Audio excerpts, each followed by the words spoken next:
زاروکەکە مرۆڤاهیێمە، ئەندام و هێمانە جیهانێمە.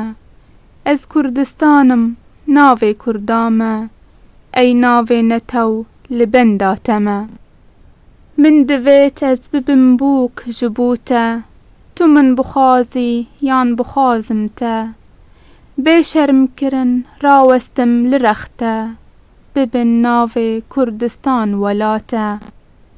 Divêm himbêz bikim te bêdawî، jev nebin em her du bibin cêwî. Hem bi rist û hem bi kûnevanî، em bibin Kurd û doza netewî. Divêm di dilê te de bibim yar، timî bimînin dîlber û dildar. Lê ji hev bi dûr nekevin tucar، em her du Kurd û zimanê kevnar.